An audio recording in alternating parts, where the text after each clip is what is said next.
ছোলার ডালকে সারা রাত ভিজিয়ে রেখে ভালো করে ধুয়ে মিক্সার জারে নিয়ে নিলাম কয়েক কুচি আদা আর কাঁচা লঙ্কা পেস্ট করে নিয়েছি। এবারে ফোড়নে দিলাম 5 ফোড়ন, হিং, তারপরে দিয়ে দিচ্ছি ওই ডাল বাটাটা, দিয়ে ভালো করে নাড়াচাড়া করে নিচ্ছি। একদম কড়াই থেকে লেগে আসা পর্যন্ত নাড়াচাড়া করব। একটু নুন, একটুখানি হলুদ দিয়ে নিলাম।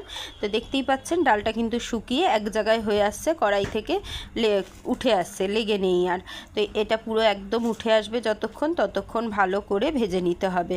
আমার ডালটা কিন্তু রেডি হয়ে এসছে অলমোস্ট। এবারে আমি থালার মধ্যে ট্রান্সফার করার জন্য থালাটায় তেল মাখিয়ে নিচ্ছি, আপনারা ঘিও মাখিয়ে নিতে পারেন। তারপরে ডালটাকে আমরা থালার মধ্যে পুরোটা ঢেলে নিচ্ছি, নিয়ে হাত দিয়ে আস্তে আস্তে করে চেপে চেপে একটা সমান থালাটার সমান একটা বানিয়ে নেব।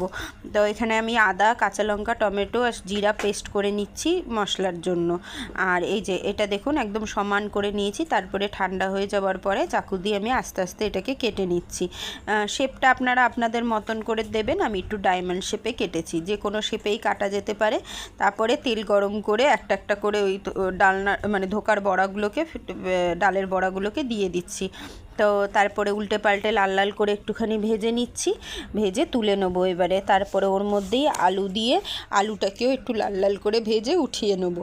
আর তারপরে আমি এর মধ্যে ফোড়নে দেবো হলো সাদা জিরে, গোটা গরম মশলা, শুকনো লঙ্কা, কাঁচা লঙ্কা আর তেজপাতা, আদা জিরে বাটাটা দিয়ে দিলাম, টমেটোর পেস্ট দিয়ে ভালো করে এটাকে নাড়াচাড়া করলাম। রেগুলার মশলার মধ্যে হলুদ, নুন, লঙ্কার গুঁড়ো, জিরের গুঁড়ো, নুন, চিনি দিয়ে ভালো করে কষিয়ে আলু ভাজা আলুগুলোকে দিয়ে দিলাম, দিয়ে নাড়াচাড়া করে নিয়ে এবারে দিয়ে দিচ্ছি জল।